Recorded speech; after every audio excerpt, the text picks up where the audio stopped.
Well, hey, all you wiretappers out there, Gary Jenkins, Kansas City Police Intelligence Unit detective in the past. I have been at it again. I have written my second book based on my podcast episodes.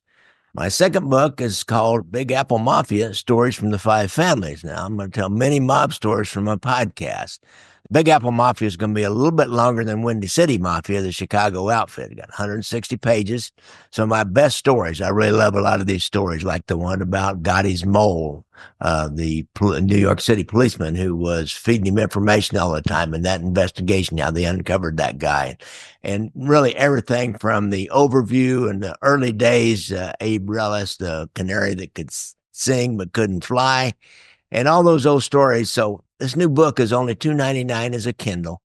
And remember, the reason I'm doing this is for Amazon to put that book out on other people. When you go to Amazon, then if you're a mob book reader, then we want this book to be put in front of all those mob book readers, whether they're podcast listeners or not, of course. And if you want to help me that, I kind of game the algorithms. It seems to work a little bit. You know, they monitor the purchases or the pages read and the reviews. So give me a review also. And this helped out immensely with my Chicago book. So once again, I'm asking you for basically a small $2.99 donation, and you'll get the book in return, the Kindle book, or it's a little more for the I can't remember how much it is for the paperback. And so anyhow, don't forget to give me a review. And as reward for listening to this little sales pitch, here's a great story about Greg Scarpa Sr., aka the Grim Reaper, or as I've learned, the name he really preferred was the Killing Machine, or just KM. This guy was a real piece of work, man. I mean, he was a real piece of work. He played chess while everybody else was playing checkers, it seems to me like. So listen to my story, and don't forget, go to Amazon and click on, search Gary Jenkins Mafia books, and you'll find my books, and buy that $2.99 Kindle book and give me a review on it. It's called not Windy City Mafia. What am I? It's called Big Apple Mafia Stories from the Five Families. So listen up, guys. He's got the usual thing as a young thug. He ended up doing truck hijackings, and the mob guys saw that, and that's where you fence your property if you do a truck hijacking large amounts of property. In 1960, FBI agents arrested him for hijacking, and one hijacking. When they arrested him, they served a search warrant on his house, and they found several cases of liquor taken from a more recent hijacking. Well, it was during that time in August of 1960 the FBI opened their first informant file on him. And, think about this is 3 years before Valachi does his testimony. He got that 3 years before Valachi talks. Valachi's come in by now, but this is 3 years before he actually gives his public testimony and people know about him. Greg Scarpa Sr., who's going to get into the Profaci, then Colombo family, is talking to the FBI, and they dismiss the charges on the first hijacker, and then they drop him shortly after that because his brother was involved with this, and he won't talk about his brother, which is pretty common. That's a bit much to ask of a guy. But I noticed in the book I was reading about this is a really good book about this, the Greg Scarpa and his whole life, that the charges were never refiled.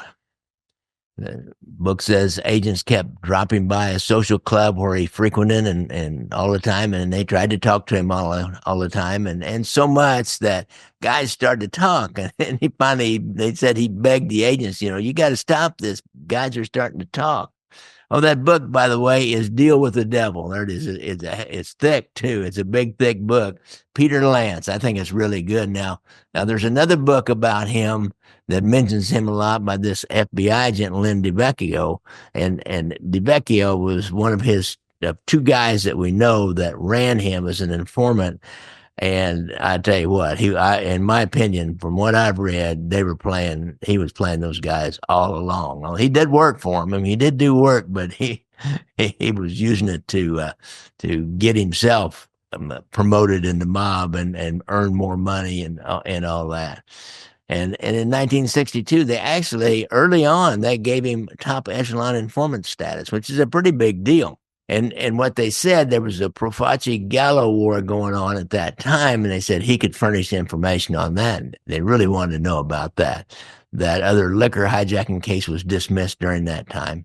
In early 1962, there was an FBI report that in which an unidentified agent describes Scarpa as a reliable and emotionally stable person, and that he has never furnished any false information. And the subsequent memos that they started writing early on, his information was much better and more detailed and more about crimes than anything Joe Velazzi ever talked about. Joe Velazzi got in there and talked old history, and he explained a lot that they didn't know, like the capos and the bosses and the families and how they were separate and how they worked together and all those kinds of things. The induction ceremony. Scarpa was reporting on current events. Bureau at that time calls him a capo regime. Now, he's a little bit young for that. I think they wanted to boost him up a little bit to make him look like he's more important. But they did say, and this turns out to be true, he was really close to the Profaci family concierge, Charles Lo Cicero. They also claimed that Scarpa Sr. was a bookmaker and a gambler and, nothing else, no kind of truck hijackings or murders or loan sharking or anything like that. He was just a bookmaker and a gambler, clean money. And they said that he agreed that he would advance in the Profaci family if they asked him to. So he was like right there. He tells them, I'll do this. I'll go on in the family and try to get in to a higher position and into more mafia activities, but if you want me to, just think about this guy he was good. He was always asking for money to cover old debts, and he wanted a regular stipend. Now, I did learn that they paid him $125 a month, but they often gave him large amounts, like there was $3,000 in one case, and this is 1962, 63, and that was for some old debt that he owed, supposedly. But he's constantly asking for money. But he did report on all the inner workings and the plots and the relationships within the Profaci organization. Nothing, not that actionable intelligence yet that you could go set up a surveillance and then catch somebody in the act. And it kind of looked like to me, reading that book, and they had a bunch of the what they called airtails, or the reports that they were sending about Scarpa, that he was really dropping information to try to manipulate agents into getting him more money, and never really putting himself in a position where he'd have to testify or even be exposed at all. They wouldn't have to go act on it. And believe me, the J. Edgar Hoover was really, really happy with this real good inside information. Like if there's a mob murder, he'll come in and say, well, here's what I hear. Nothing you can act on, but I heard that this guy did it and this is why. Get that kind of stuff. Otherwise, you're just sitting on the outside twiddling your thumbs going, I don't know. I don't really know what's going on. And the Bureau didn't like that. No law enforcement organization, as you go up in ranks, they never want you to say that you don't know. They want you to come up with something, so they could then tell their friends or tell their boss that here's what my guys learned. That's just how it works. Following those different FBI reports in that book, Deal with the Devil, you can see that he was always thinking ahead, always preparing kind of the way for his own rise, as would justify anything that he did in this Profaci and then later Colombo family. And the early one he was ratting out as a guy named Charles Lo Cicero, or Charlie the Sidge. I never could figure out what that Sidge was supposed to mean. I couldn't find it in the book if it said that, but anybody knows, let me know. I'm curious. He told him how Lo Cicero was really important, but he's a guy that often got crossways with Profaci. And that way he was always like, Lo Cicero is a really important guy, but yet he's in trouble because I think on down the road, we'll see why. He said Lo Cicero was one of the top gangsters in Brooklyn during these years, the early 60s. One story he told about Lo Cicero was that he had assisted a gangster named Ralph Whitey Tropiano, who was up in New Haven, Connecticut, and he had some problem with some outlaw gangsters up there that were encroaching on his territory. Now, I checked on this Whitey Tropiano. There's a Tropiano in St. Louis, but he was a really valuable mobster, and here's where he became valuable to the families is, few years before, there was an older mobster, and I think he was a boss, Willie Moretti. and he was getting old. And he was going senile from untreated syphilis, and everybody was afraid he was going to talk. And Cicero and a couple other guys, although Cicero was the most important one, set him up and killed him on the street. So one way he starts out really denigrating Lo Cicero and showing that how, somebody might be angry at him and kill him off, or he might be out. Is he said he's really tight fisted. He'd squeeze a nickel to see the buffalo shit, if you ever heard that expression. He gave one example in which Lo Cicero's son Michael was getting married, and the old man said, "I'll pay for the wedding, but all the cash envelopes that are going to be given to you at this wedding," it was one of those huge weddings, "got to be given to me, and then I'm going to get the money repaid to me for putting on the wedding." Well, he got all that money, and he gave his son $500, which was, believe me, he got paid a premium for putting on that wedding from those envelopes that all those gangsters brought in for the lucky young couple. This is 1963, but 66, Scarpa's claiming that Lo Cicero is down and out as far as his mob activity is concerned. He rats out Lo Cicero's grandson and his couple of his sons, be this kid's uncles, about a negotiable stocks ripoff. That used to be a big deal. They had negotiable bonds and stocks that you could steal, and they had ways to get rid of those with crooked stockbrokers, or you take them and get a big loan in a bank, and they hold them for collateral. You get money that way, and so anyhow, it was back then, before computers, that was a pretty good way to make a lot of money. And it appeared to me, they never did say exactly, but it looked like Scarpa was going to fence those stocks. And then this Richard Lo Cicero, his mentor, the first man that brought him into the family, is murdered 1967. And never could tell what was happened to these stock certificates, other than it looks like Scarpa ended up with them because he was supposed to fence them. And it was during some of these years, there's an agent named Tony Villano was his control, and Villano wrote a book called Brick Agent. And in this Brick Agent book, Villano uses a fake name to identify his top echelon informant, Greg Scarpa, throughout that whole book. You might want to get that book, Brick Agent. And I tell you what, Edgar Hoover, during this time, he just loved those reports. I mean, they would like tailor those reports for Scarpa's information and send them to J. Edgar Hoover, and he just loved that. J. Edgar Hoover always loved knowing the dirt on somebody, or knowing what other people didn't know, as we all do, really. Villano retires in 1975. He stopped giving the FBI any good information, and they put him on the shelf until this Lynn DeVecchio dug him up and started another long-term relationship with him. And what's interesting is Scarpa will refuse to meet with any other agents or have any other agents present, and when he meets with these control agents. And during this unprotected time, he did catch a little bookmaking case. The grandson of Charlie Lo Cicero was killed after his uncles, Lo Cicero's sons, went to jail for their stolen stock certificate job.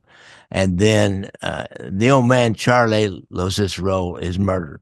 And this really paves the way for Scarpa not only to get in good with the FBI and denigrates the guy, and he serves up the son Michael because of the wedding money that the old man scammed, and he tried to make it look like Michael did the killing. So this guy is a piece of work. It was common knowledge during this time that 1964, the FBI sent Greg Scarpa Sr. to Philadelphia, Mississippi on a civil rights case. If you remember, the 3 civil rights workers, 2 white and 1 black, down in Philadelphia were murdered by the Klan, and they buried their bodies in a pond dam that was under construction and burnt their car. And from the Mississippi Burning movie, that's pretty much true. He kidnaps a Klan leader, threatens to cut his balls off until the guy reveals where the bodies are. And that's all they really ain't told him. We just want to know where the bodies are. And then a couple years later, it'd be 1966, they send him back down. He did such a good job there. Send him back down to Jackson, Mississippi. There's some Klan guys had attacked a man named Vernon Dahmer's home one night. What he had done, he had been providing a place for voter registration at his home. So they attacked this guy's home and started shooting into it. His family ran out the back door. and end up and he was trying to hold him off so his family could get away, and they firebombed it, and he ended up killing this Vernon Dahmer.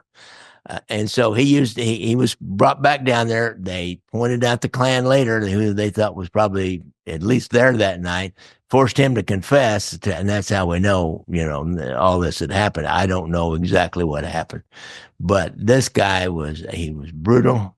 He was vicious, and he would do anything to get ahead. And like I said, he was playing chess while everybody else was doing checkers. So here's one more little kind of more modern story. Joe Colombo was shot in 1971. Remember, Alphonse Alley Boy Persico was really on the rise during that time. And he's going to end up taking over the Profaci family.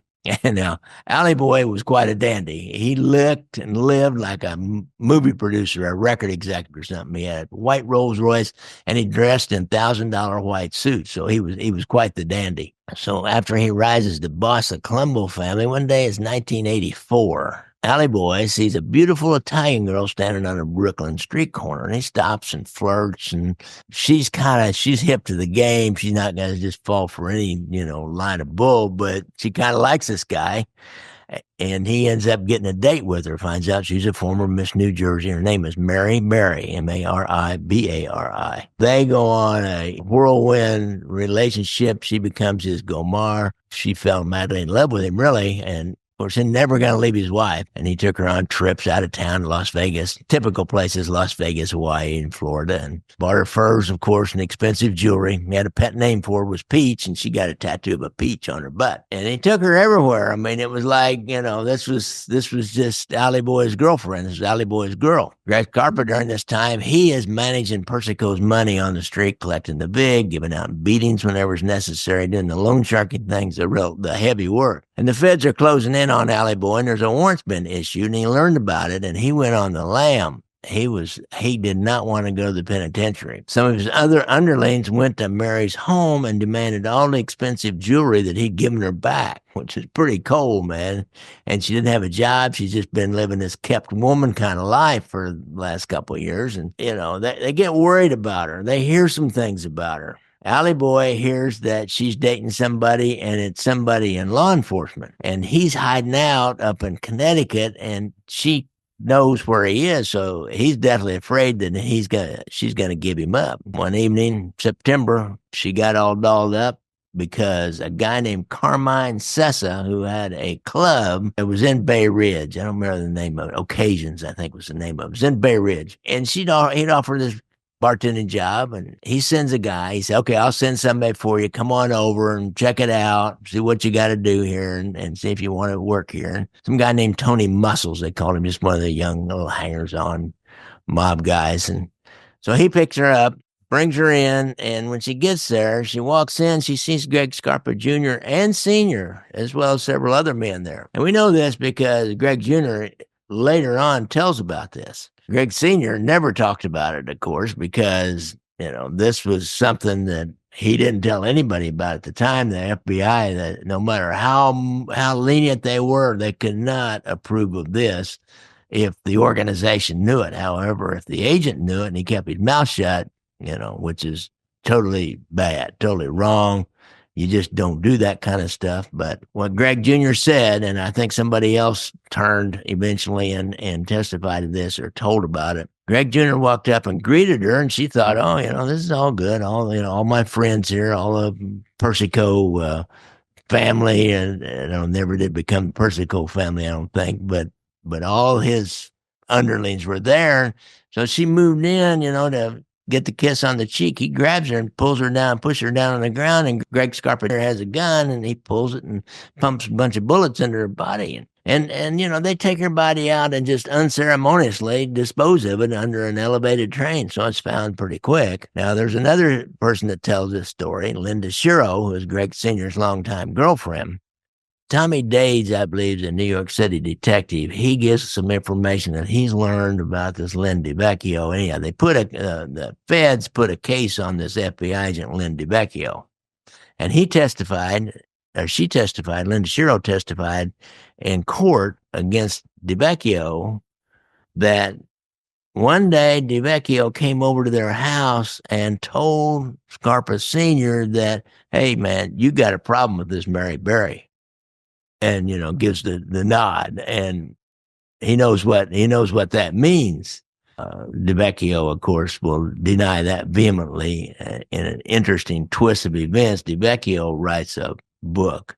And in the very beginning, he tells about Mary Bari and the murder of Mary Bari, and he fictionalizes and he talks about like he knew what she was thinking and feeling, and when she went into there, and who all was involved, but it's all fiction because he can't cop to that because this was when he was running the guy, and he couldn't have known about it at the time, let alone told him that he had a problem with Mary Bari. What the cops, she had told a relative where she was going the night before she was killed, to this club. When it was going to this club, the cops show up the next day, and they really don't. Sessa, his name is Sessa. He kind of stonewalls them, and they leave, and then later that day he cleans the club from floor to ceiling. Gangsters will be telling stories about this murder, kind of talking out of school. One of them is say, they'll probably go to hell for that one.